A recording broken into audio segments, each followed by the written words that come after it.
Estimado público, muy buenas tardes para todos ustedes. Quiero comentarles que voy a entrevistar en esta oportunidad al doctor y juez Alfredo López. El doctor Alfredo López es muy conocido en la Argentina y le doy la bienvenida. ¿Cómo está usted, doctor? ¿Qué tal, Juan Carlos? ¿Cómo te va? Muchas gracias por aceptar la invitación. El motivo de esta invitación es el de conversar y entrevistar al doctor López acerca de el nuevo libro que acaba de publicar titulado Resistir para Reconquistar. Recordemos que el doctor López ha intervenido en distintos fallos judiciales sobre distintas causas que fueron puestas para que él defina, sobre todo recordamos el tema de la 125, la famosa ley que durante el gobierno de Cristina Kirchner se intentó empujar para aumentar los impuestos por parte del campo. También el tema de la ley del aborto, que fue sometida a su consideración. El tema de los pases sanitarios en el marco de la cuarentena. Y varios temas más que hoy nos irá contando el doctor si es que estos temas salen. Primero, doctor, le pregunto, ¿qué considera usted para entender la realidad política argentina actual? ¿Cuáles serían los criterios, los vectores? ¿Y qué es lo primero que tenemos que saber para interpretar bien lo que está pasando? Bueno, lo que primero podríamos decir es que no hay nada nuevo bajo el sol. Es decir, el régimen, para tomar solamente los últimos 40 años, se compone de dos pinzas, por derecha y otra por izquierda, con diferentes caras, pero siempre respondiendo al mismo amo, que es el poder internacional del dinero. Es decir, no es un gobierno, sino que es un gerenciamiento. Eh, el resultado está a la vista. Hoy sale el informe de la UCA que hay un 55% de pobreza y indigencia. O sea, ese es el resultado de estos 40 años de este sistema que ha sido impuesto, como sabemos, luego de la derrota de Malvinas. En efecto, es más, hubo autoridades políticas que dijeron que el retorno en el 83, el retorno del sistema fue posible gracias, utilizaron esa palabra, gracias a la derrota en Malvinas. De manera tal que no solamente se perdió una guerra, sino que hubo un nuevo régimen que comenzó, que retomó en realidad en el 83 con las consecuencias culturales y políticas a la vista. Tal cual. Además, como bien acabas de mencionar, consecuencias culturales, además de ese 55% de argentinos que están sumidos en la miseria y en la pobreza, hubo un proceso de alteración de los valores tradicionales en los que siempre se fundó la nación argentina. Y esto comenzó justamente con Alfonsín, recordemos la patota cultural, recordemos el gramscianismo promovido, y ese proceso que se inició en ese momento luego se agravó, hasta que hoy tenemos ya un proceso foucaultiano, ¿no es cierto? Es decir, se ha superado el odio a Dios de esa primera etapa, el odio a la naturaleza, y ahora nos encontramos en esta etapa, como digo, Foucaultiana, es el odio al ser, la rebelión contra lo que soy. Y eso se ve muy bien en el feminismo. Es decir, las feministas que promueven que la mujer milite para matar a sus hijos en su propio vientre, que buscan el odio al hombre, cuando sabemos que por la naturaleza están predestinados a ser complementarios. Y por supuesto, el resentimiento social que tienen, porque se afean a sí mismas, y bueno, producen hechos bochornosos como hemos visto en el odio hacia la religión cuando atacan las catedrales y los encuentros de mujeres. Es decir, es la última etapa de la revolución que ahora toma un carácter aparentemente distinto, porque eso era por izquierda, pero ahora viene el individualismo absoluto de Milei, que lleva las mismas consecuencias, es decir, a la rebelión contra el ser. Yo soy lo que quiero ser, no lo que soy. Por derecha o por izquierda llegamos a las mismas conclusiones, lamentables, por supuesto.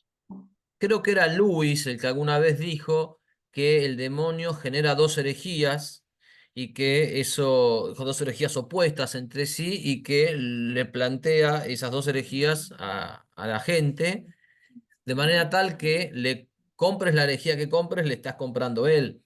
Por ejemplo, en su momento, cuando en los primeros siglos de la iglesia se empezó a discutir temas teológicos, entonces habían algunos que decían que Cristo era solamente hombre, pero no Dios, y otros que eran solamente Dios, pero no hombre, ¿no? Las dos herejías opuestas, o una herejía voluntarista versus una herejía quietista, pero es una estrategia esto de promover por derecha o por izquierda, o progresismo izquierdoso o liberalismo individualista, pero en el fondo seguís dentro del mismo marco.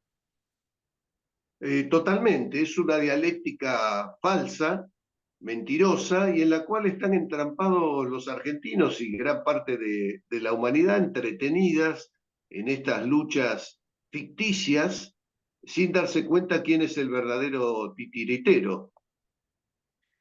¿Cómo salimos de la dialéctica? Es decir, hemos identificado, ¿no?, falsas opciones. Ahora, ¿qué propuestas hay para salir de la dialéctica y sobre todo, quiénes a lo largo de estos años en Argentina y en el mundo han promovido otras cosas? Bueno, se sale de la dialéctica diciendo la verdad y desenmascarando la dialéctica falsa. Es decir, no hay otra. Es lo que haces vos y lo que hacemos muchos. Tratar de esclarecer a la gente. De allí, esto lo vinculo con mi libro, que tiene mucho de esto que acabas de señalar, el libro Resistir para Reconquistar, es una especie de manual que no es solo para los que ya estamos esclarecidos, sino para los que están confundidos, desorientados, desencantados, etcétera, para que nosotros tengamos también un instrumento para darle a los que perciben, la gran mayoría, que algo está mal, pero no entienden o no alcanzan a ver las causas de ese mal. Entonces se dejan llevar por la corriente, porque por supuesto una vez esclarecido también es muy difícil luchar contra corriente, pero nosotros estamos acostumbrados a eso. Pero tenemos que generar una corriente tan fuerte que se transforme en corriente. Recién citamos a Luis, ahora vamos a citar a Chesterton. Creo que era Chesterton el que decía, solamente lo que está vivo puede nadar contra la corriente, ¿no? Lo que está muerto se deja arrastrar. Esta sensación que usted plantea de mucha gente, de que mucha gente se da cuenta de que esto está mal, pero no sabe cómo o no entiende cómo, le falta el instrumento, le falta la herramienta. Es como que, claro, quiere clavar algo, pero no tiene el martillo. Entonces, me gusta que pasemos del diagnóstico, me gusta, a ofrecer soluciones concretas, tangibles, y me gustaría profundizar más sobre esto en esta charla. Sí, cómo no. Te hago un aporte. Evidentemente, los medios de comunicación masiva contribuyen a la confusión de exprofeso. Es decir, la palabra nuestra, sabes muy bien, está vedada en los grandes medios de comunicación. Sin embargo, a través de los medios alternativos podemos llegar a mucha gente, de hecho lo estamos haciendo, y creo que esa es la forma de sortear ese complot famoso del silencio que sufrió la verdad durante tantos años. Se nos están abriendo canales de difusión que los estamos generando nosotros mismos, los que estamos luchando en esta guerra metafísica y librando todos los días una batalla espiritual, primero contra nosotros mismos, contra nuestras mezquindades, nuestros egoísmos, nuestras miserias, etcétera, porque la primera lucha, como explicaba Codreanu, es vencerse a sí mismo. A partir de ahí, unirse con los distintos grupos en los distintos lugares, trabajo, etcétera, para ir subiendo en la escala a una organización mayor. Pero hoy estamos en una etapa que es lo que se propone en el libro a través de Acción Argentina, que es una coordinación de esos esfuerzos de lucha para que sean más eficaces, más coherentes y no tan dispersos como ocurre ahora. Y yo creo que ese es el camino. Además, te agrego una cosa, hay que salirse del contexto. No se puede estar dentro del sistema. El sistema te corrompe y es corruptor. Esas alternativas que en alguna oportunidad se exploraron, yo creo que queda claro que hoy están absolutamente descartadas. Hay que estar fuera del contexto, previendo además que va a haber una nueva crisis del sistema, porque el sistema permanentemente genera crisis, pero cada vez le quedan menos alternativas. Esperemos que al momento de llegar a ese colapso, nosotros estemos preparados para hacer la alternativa cristiana y patriótica que la nación necesita. Totalmente. Esto de que el sistema genera crisis, alguno podría pensar, quizás alguno de los que nos está escuchando podría pensar que es una consecuencia no querida o no buscada o quizás potencialmente saneable. Y yo creo que no. Creo que no es que las cosas salen mal porque, bueno, hay torpeza o porque no están las personas idóneas, sino que, como decías vos, hay una articulación, hay un sistema, hay un conjunto de leyes, de poderes económicos, políticos, sociales, que están pujando y que entonces el resultado malo no es, uy, me equivoqué y hay pobres, uy, me equivoqué, hay inseguridad, uy, me equivoqué y destrocé al bien común. No, es el objetivo buscado, es el objetivo deliberado. Y por otro lado, hablabas de la coordinación, hablabas del Grupo Acción Argentina, que te quiero preguntar, que nos cuentes bien sus objetivos, sus medios, cómo sumarse, qué se puede hacer. Y hablabas de coordinar, y entiendo yo, articular, porque no es lo mismo, a mí me gusta usar este mensaje, esta metáfora, ¿no? ¿Viste cuando se te queda el auto? Se le queda el auto a usted, perdón, y si usted solo empuja el auto, probablemente no lo logra arrancar. Ahora, si nos ponemos 6 tipos detrás de un auto, lo hacemos arrancar, ¿sí? Hoy creo que en muchos lugares de América, en Argentina incluido, los católicos estamos cada uno empujando un auto. Entonces, los empujamos lentamente y no arranca ninguno. Perdón, y algunos católicos te empujan desde adelante para atrás, Claro, ¿eh? para que no lo... Pero en el mejor de los casos estoy yo solo o 2 tipos empujando un auto lentamente y no arranca y no arranca. Ahora, si de repente todas esas causas que son buenas, los 25 tipos se ponen detrás de un auto, arranca. Y luego esos 25 tipos pueden ir a los segundo auto, arrancar el segundo auto. Y luego los 25 pueden ir al tercer auto y hacerlo arrancar. Y así, entonces todos los autos arrancan.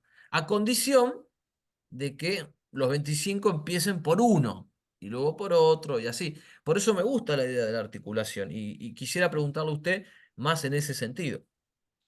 Sí, mira, la metáfora que acabas de decir es perfecta, gráfica y se entiende perfectamente y está expresado no de esta manera que la explicás vos metafóricamente, pero sí hay un capítulo referido a que uno puede poco y muchos podemos más. Es decir, está planteado justamente en ese sentido. Lo que pasa que hay eh, un problema que también tenemos que vencer, que es la desesperación. Es decir, la desesperación es un problema porque conduce a malas decisiones. Estoy hablando del ámbito propio, porque muchas veces la desesperación que no viene de Dios precisamente, hace cometer errores por precipitarse, por querer encontrar una salida inmediata a través de lo que se llama entrismo dentro del sistema, etcétera. Y estamos viendo hoy mismo algunos casos de fracasos de esa alternativa. Yo creo que nosotros tenemos que constituir, por supuesto, por etapas. La primera etapa es la de la coordinación, luego por añadidura vendrá la etapa de la organización, de los liderazgos, etcétera. Pero primero es la organización. Entonces lo que pretende Acción Argentina es proponer esa coordinación, que en alguna medida ya se está haciendo, pero hay que profundizarla mucho más. Bueno, es muy bueno que esté claro la estrategia en esta etapa, porque además que haya etapas revela realismo, revela que uno está tomando la decisión de decir, bueno, en este momento, si saco una foto a este día de hoy, esto es lo que yo puedo hacer. Otras cosas más grandes, ya llegará, si Dios quiere, pero esto es lo que puedo hacer, hago lo que puedo hacer. Eh, y como diría el lema, ¿no? El refrán, no doy un paso más largo de lo que permite el pantalón, pero el paso que el Tal pantalón, cual. pero el paso que el pantalón me permite, lo doy, ¿no? Y hay una frase también, hoy estoy bastante citando frases sobre la desesperación, que también es de Chesterton, que dice, necesitamos sacerdotes que nos recuerden que vamos a morir, pero también necesitamos aquellos que nos recuerden que todavía estamos vivos, porque si no, la gente se entrega de brazos cruzados, no, el nuevo orden mundial, no, el mundo, no, Google. No, pará, podés hacer mucho. O sea, que yo sepa, no estás atado y con una mano ahí. Entonces, tenemos que trabajar con eficacia, como decía Jan Uset. A mí me gusta esa idea de trabajar o intentar tender a la eficacia, ¿no? Por supuesto, teniendo presente, me llevas a una frase histórica de José Antonio, que es ser inasequibles al desaliento. Es decir, no podemos darnos por vencidos ni aún vencidos, porque además tenemos que tener conciencia que lo que es nuestro es la lucha, la victoria es de Dios, pero tenemos que preparar ese camino, porque a veces Dios se empeña a fondo, y eso ha quedado demostrado en muchos momentos de la historia, en batallas o en procesos políticos, de manera tal que nosotros tenemos que estar prestos a la batalla y, por supuesto, logrando la mayor eficacia posible, pero sin desesperación. La desesperación es muy mala consejera. Nosotros, por ejemplo, hemos hecho una campaña que vos fuiste testigo en contra de la perversa educación sexual integral, y ahí se logró una coordinación importante en todo el país. Y la idea es continuar con esas acciones y esa misma militancia va a ir generando lazos que van a posteriormente permitir una organización. También tenemos que tener en cuenta que no tenemos que ser tontos. El enemigo está mirando lo que hacemos y Acción Argentina es inasible para el enemigo, es decir, es también nuestra clave de sobrevivencia, porque si hay una organización formal, sabemos, y esto está ocurriendo en muchos países, que inmediatamente se la persigue de distintas formas, no solo legalmente, sino con todo el aparato del Estado, ¿no es cierto? En manos del enemigo. Yo también considero siempre que toda acción tiene su reacción. ¿Esto que, cómo lo interpreto? Que si te están persiguiendo y si te quieren jorobar, es que estás haciendo daño, porque nadie se molestaría en intentar censurar una opinión o corriente que no está haciendo nada. Y esto lo aplico mucho en las redes sociales, cuando de repente un video que subimos es restringido o una persona es atacada en sus ideas o es ridiculizada, lo que sea, significa que, bueno, a ver, estás moviendo la aguja. Quizás vos no te des cuenta, pero estás moviendo la aguja y en algún momento alguno de estos cerebros de la guerra psicológica dijo, a este tipo hay que empezar a cortarle los recursos porque nos está desordenando, ¿no? El almacén.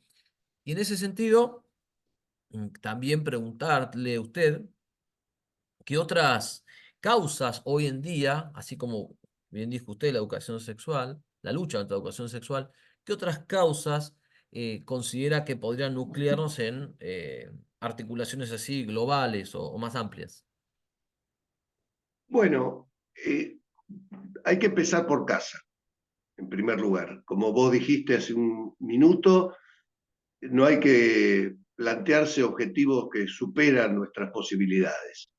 Ahora, por ejemplo, estamos discutiendo para coordinar una campaña de auxilio de invierno para las personas necesitadas con estos fríos, de donaciones y entrega de abrigos, que en los próximos días se harán las propuestas y buscando también coordinar con todos los grupos y en todo el país estas acciones de solidaridad frente al egoísmo que hemos visto de parte del Poder Ejecutivo, que ha dicho Milei que el que se tiene que morir se las arregle, ¿no es cierto?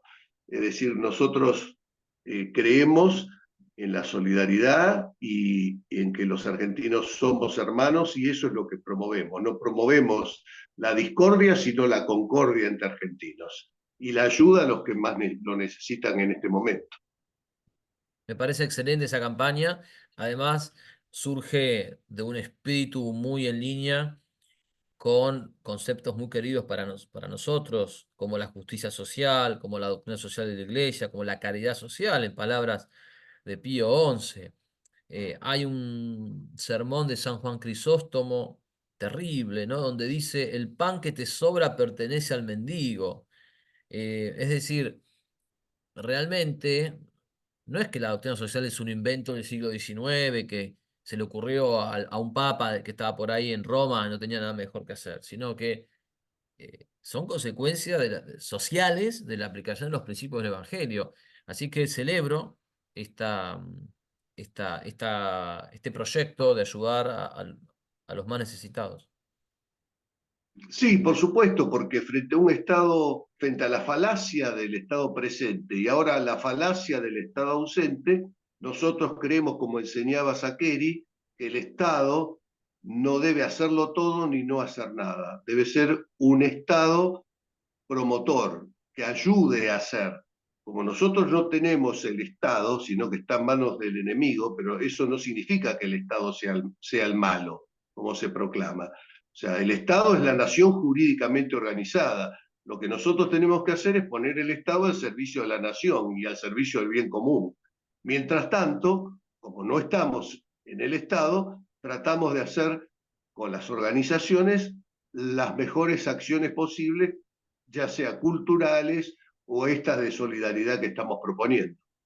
Y es muy importante esto porque no siempre se puede conseguir lo que se desea o impedir el mal, pero por lo menos uno puede decir, bueno, esto que está pasando está mal, pero yo logro, de alguna manera, empapar a los demás o influir en la opinión pública para que juzguen lo malo como malo. Es decir, yo quizá no puedo hacer que lo malo no ocurra, pero sí puedo mostrar a la gente que eso es malo y que todos estemos de acuerdo, o la mayor parte, en que eso es malo. Ahora, cuando lo malo se presenta como bueno y cuando la gente está confundida y cuando no solo hay discusión sobre si algo ocurre o no, sino sobre si es bueno o no, ahí estamos en un problema mucho peor, porque si no se aplica lo que dice Isaías, ¿no? Hay de aquellos que llaman bien al mal y mal al bien. Entonces, hoy estamos viviendo este estado ausente producto del individualismo atroz, pero por lo menos sabemos que está mal. Ahora, si creyésemos que está bien, ahí ya es un problema extra.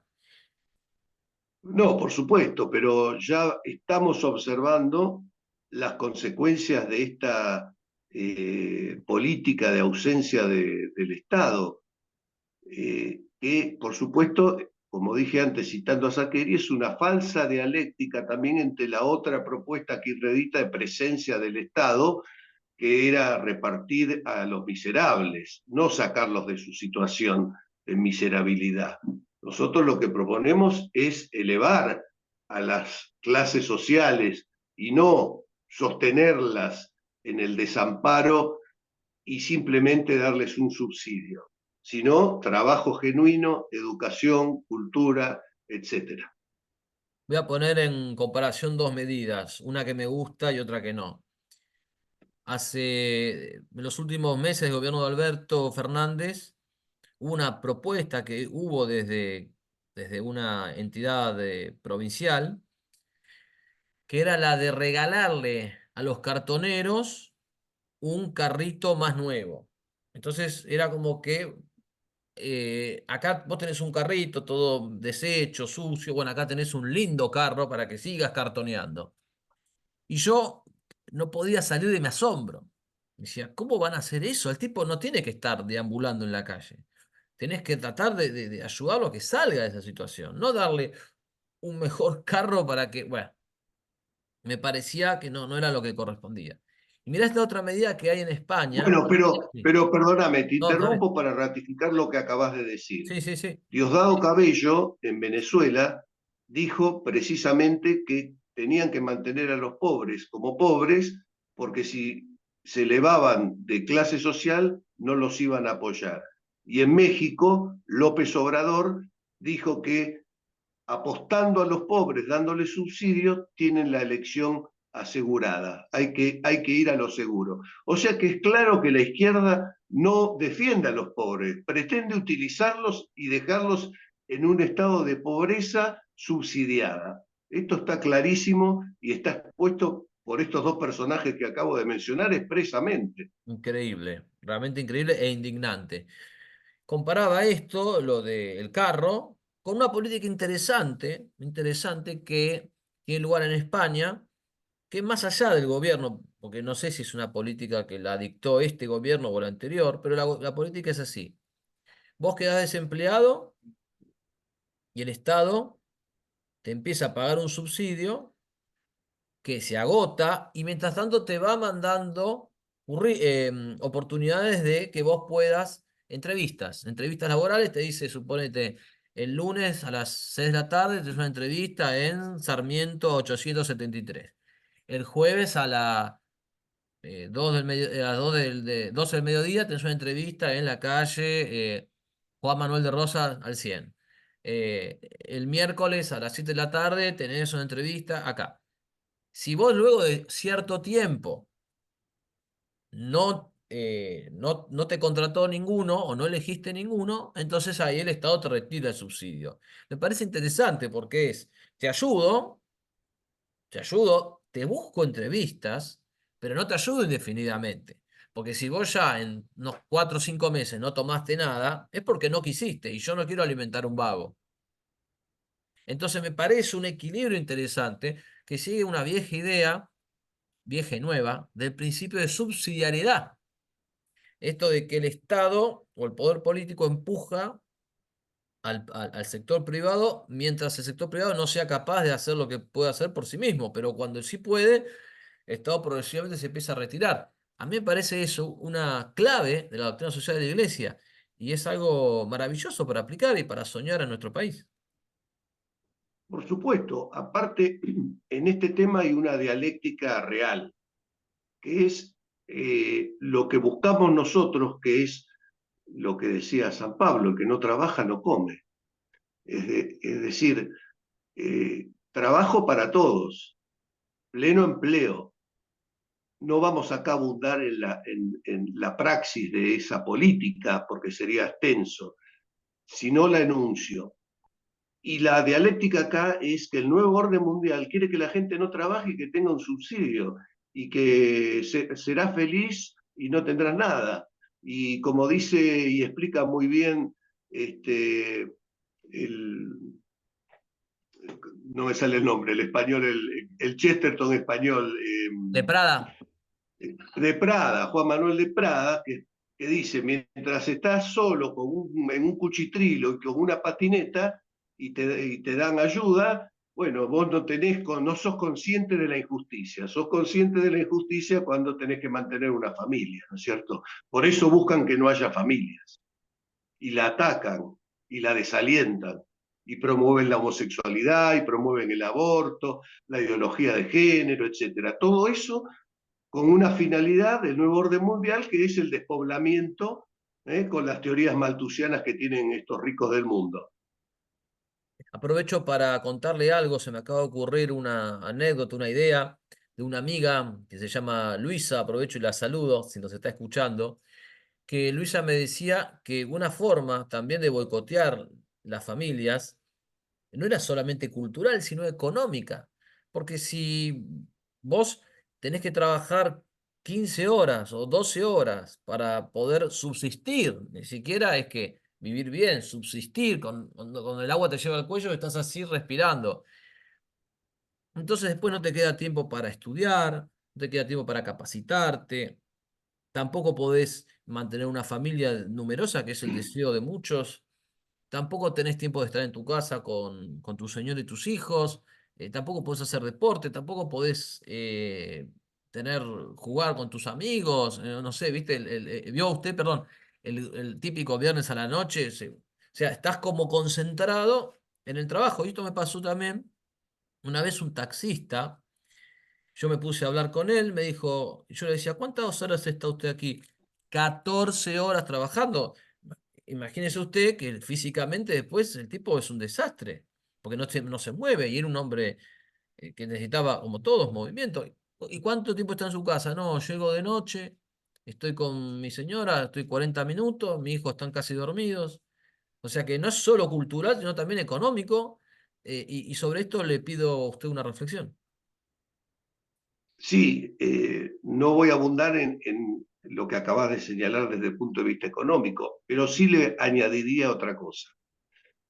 Esta es una generación de cristal, ¿m? Una generación que está educada, entre comillas, por supuesto, para el hedonismo, para el placer, para viajar, para hacer deporte, para divertirse y tomar cerveza, etcétera, etcétera, prolongando la pubertad hasta, no sé, los 40 años, como hay muchos Liverpúberes, ¿no?, que conocemos.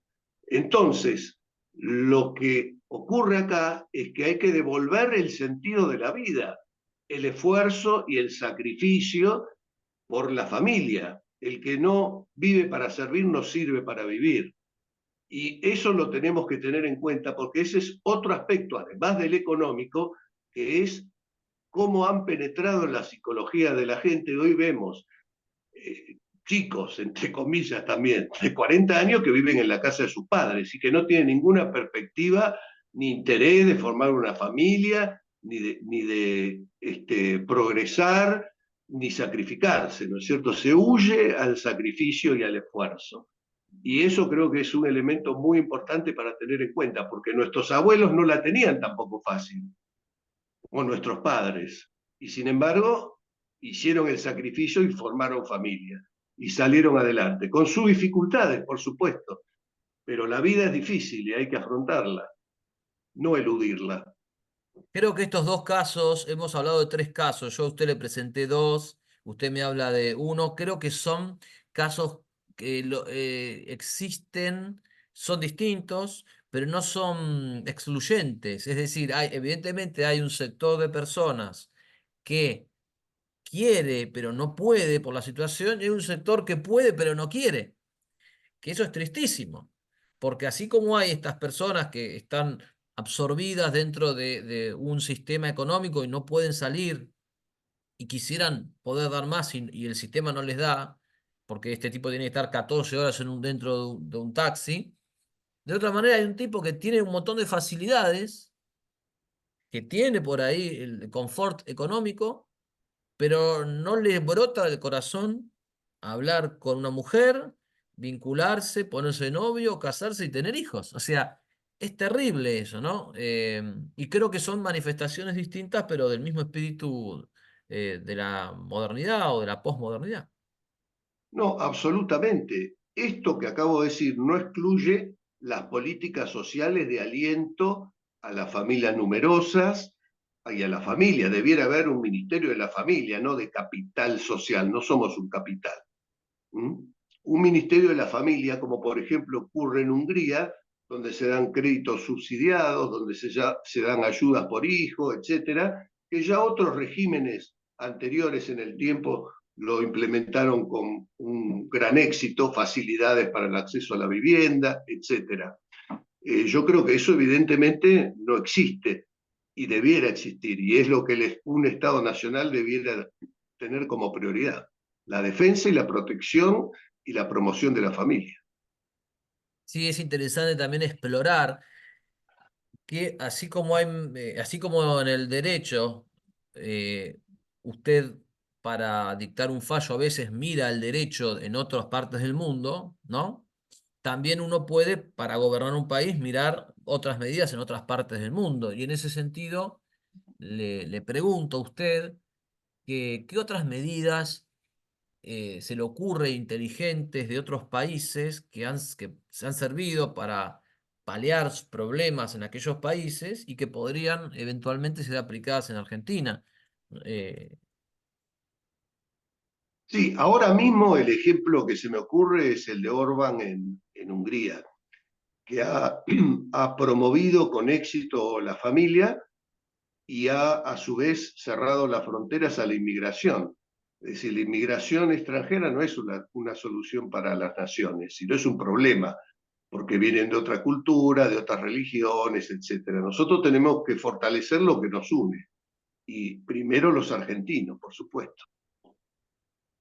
sí, eso es un tema, el tema de la inmigración en varios países, sobre todo en algunas fronteras, ahí entre México y Estados Unidos y también lo que pasa en Europa y el mundo islámico. Pero para ir terminando, para ir redondeando esta entrevista, que le agradezco de nuevo el tiempo que nos ha dado, preguntarle cuál sería el consejo o cuál sería la indicación o qué es lo que usted, si tuviese, o sea, estamos del otro lado con gente, con personas que escuchan su palabra, que valoran su lucha contra el aborto, su lucha contra el pase sanitario, su defensa de los no nacidos.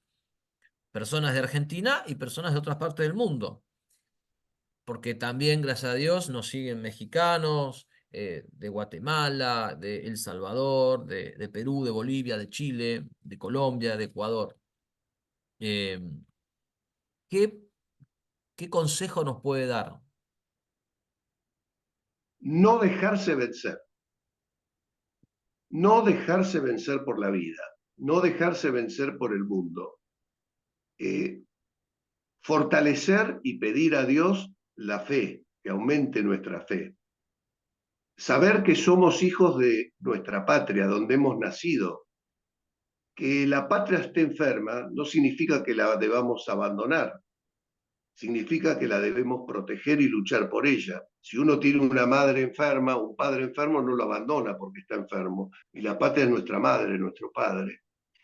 Y por supuesto, la defensa, como estuvimos hablando antes, de la familia. Es decir, esos tres valores son los tres pilares de toda nuestra lucha. Dios, la patria y la familia. Y a no claudicar y siempre adelante, porque nuestra causa es la causa de Dios. Y si Dios con nosotros, ¿quién contra nosotros? Espléndido, doctor, le agradezco mucho su tiempo. Le envío a usted un saludo para usted, para su familia, para sus seres queridos y también un saludo para toda la audiencia. Un abrazo, doctor. Un abrazo grande y muchas gracias. No, por favor. Hasta pronto.